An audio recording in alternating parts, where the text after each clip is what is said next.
আসসালামু আলাইকুম রহমতুল্লাহি ওয়া বারাকাতুহু। দৈনন্দিন গল্পের আরও একটি ভিডিও সবাইকে স্বাগতম। শুরু করছি আজকের ভিডিও। আজকে আপনাদের সঙ্গে শেয়ার করব সূরা বাকারার প্রথম আয়াত থেকে 3 নম্বর আয়াত পর্যন্ত। তো আমরা প্রথমে এখানে আমি জাস্ট আপনাদেরকে পুরোটাই বাংলা লিখে দেখিয়ে দিয়েছি, আর বাংলার উচ্চারণটা আমি ঠিক আরবির উচ্চারণের মতো করে লিখেছি। দেখুন এখানে আমরা টান টুনগুলোকেও খুব সুন্দর করে লিখেছি। যারা দেখা যাচ্ছে আরবি দেখে মুখস্থ করতে পারেন না বা মনে থাকে না, অথচ সূরা বাকারার 5টি আয়াত খুবই গুরুত্বপূর্ণ, তো যারাই অন্ততপক্ষে 5টি আয়াত মুখস্থ করতে চান তাদের জন্য আসলে এই ভিডিওটি খুবই সহজে আমি এখানে মুখস্থ করিয়ে দিব ইনশাআল্লাহ। তো চলুন শুরু করি। আউযু বিল্লাহি মিনাশ শাইতানির রাজিম, বিসমিল্লাহির রহমানির রহিম। এখানে দেখুন প্রথম আয়াতে আলিফ লাম মিম। এখানে আলিফ লামের উপরে মোটা মোটা একটি চিহ্ন আছে, ঠিক আছে। তো যখন আমাদের মোটা চিহ্ন থাকে তখন 4 আলিফ পরিমাণ টানতে হয়। এই জন্য আমরা লা লিখে দেখেন লম্বা করে একটা দাগ দিয়েছি। এজন্য লাটাকে লম্বা 4 আলিফ টেনে মিমকে গিয়ে ধরে মিম অল্প একটু টান হয়ে আপনার আবার মিমের উপরেও আবার কিন্তু একটি মোটা চিহ্ন আছে, তাই 4 আলিফ টানতে হবে। আর এই মিম আবার মিমকে গিয়ে ধরেছে একটু টেনে, এটার কারণ হচ্ছে এখানে তাসজিদ আছে, যার কারণে লাম হচ্ছে মিমকে গিয়ে ধরবে, ঠিক আছে। তো আমরা তো আরবিটা এখানে দিই নাই, জাস্ট আপনাদের বোঝার সুবিধার্থে আমি বলে দিলাম। তাহলে আমরা কিভাবে পড়বো, এই লাইনটা মুখস্থ করব। আলিফ লাম মিম। 2 নম্বর যালিকাল কিতাবু লা রাইবা ফীহি হুদাল লিল মুত্তাকিন। এখানে দেখেন লম্বা লম্বা দাগ আছে, তো চলুন আমরা বুঝে নিই। এখানে হচ্ছে জালের উপরে খাড়া আলিফ আছে, তার জন্য আমরা 1 আলিফ পরিমাণ টানবো। যা এখানে 1 আলিফ টানতে হবে বলে আমরা ছোট করে একটা টান দিয়েছি। দেখেন যেখানে যেখানে এমন ছোট টান দেখবেন সেখানে বুঝবেন যে 1 আলিফ পরিমাণ টানতে হবে, আর যেখানে দেখবেন একটু 1 আলিফের থেকে একটু বড় টান আছে সেখানে বুঝবেন 3 আলিফ টানতে হবে, আর যেখানে দেখবেন যে এতটুকু দাগের চাইতেও আরও এত বড় করে টান আছে সেখানে বুঝবেন 4 আলিফ টানতে হবে।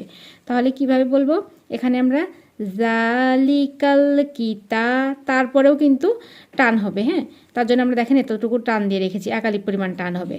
তাহলে জালিকাল কিতাবু লাতেও কিন্তু আবার টান হবে।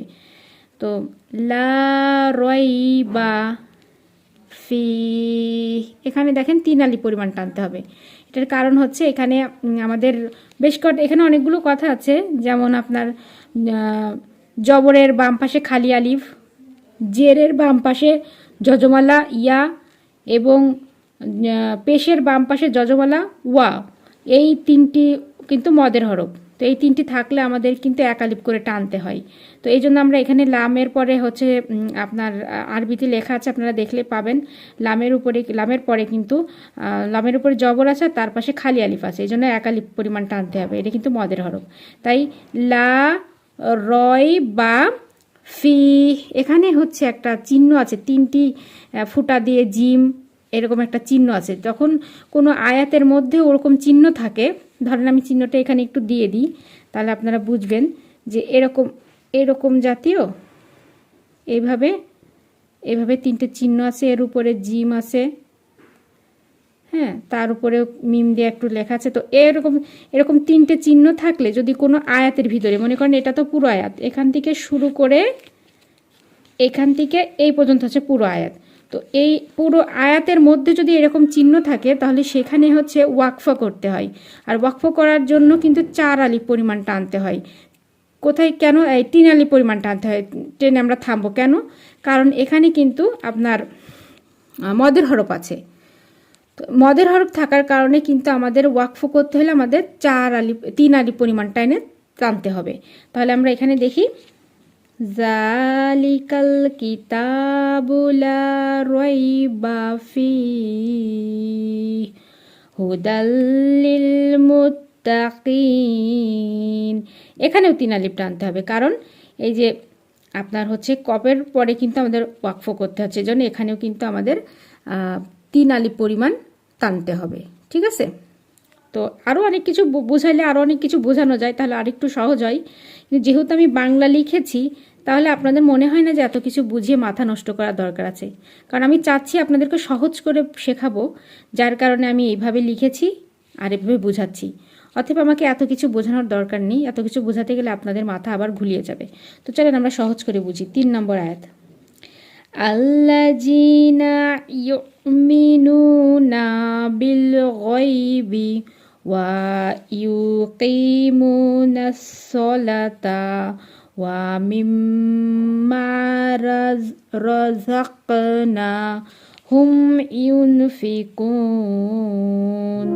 এখানেও কিন্তু আমাদের খেয়াল করবেন যে এখানে আমরা টানছি কেন, এখানে হচ্ছে গুণা করতে হবে। হ্যাঁ, এখানেও অনেক কিছু আছে, সেসব আমরা এখন বলবো না, বললে আপনাদের মাথা গুলিয়ে যাবে।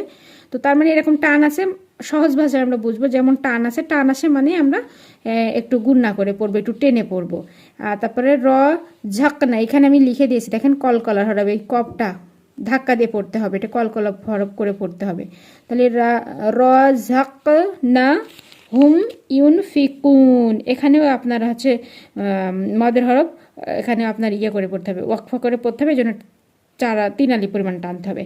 তো আমরা এত কিছু না বুঝে আমরা সহজে তাহলে শিখে ফেললাম। আমাদের দাগ যেখানে যেখানে আমরা টানবো, যেখানে ছোট দাগ সেখানে 1 আলিফ টানবো, যেখানে এমন দাগ সেখানে 3 আলিফ টানবো, আর বড় দাগে 4 আলিফ টানবো। শুধু এইটুকু শিখলেই হয়ে যাবে।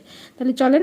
আর অনেক সময় দেখেন আমাদের এখানে কিন্তু আমরা এমনি বাংলা অন্য কোথাও লেখা থাকলেই রয় আকার থাকে, কিন্তু রয় আকার তো হবে না।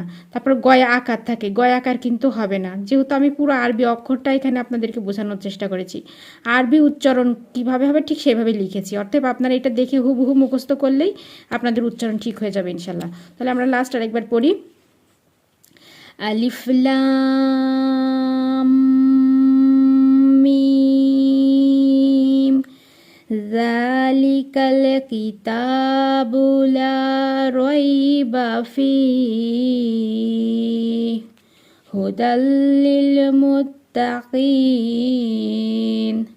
আল্লাযীনা ইউমিনুনা বিল গায়বি ওয়া ইউকিমুনাস সালাতা ওয়া মিম্মা রাযাকনাহুম ইউনফিকুন। তো এরপরে আমরা আরও আয়াত নিয়ে চলে আসবো ইনশাল্লাহ। যদি ভিডিওটি ভালো লাগে প্রচুর পরিমাণে শেয়ার করুন, সহজে যেন মানুষজন শিখে নিতে পারে। নতুন ভিডিওর জন্য অপেক্ষা করুন, সে পর্যন্ত সবাই ভালো থাকুন, আমার জন্য দোয়া রাখুন। আসসালামু আলাইকুম ওয়া রাহমাতুল্লাহি ওয়া বারাকাতুহু।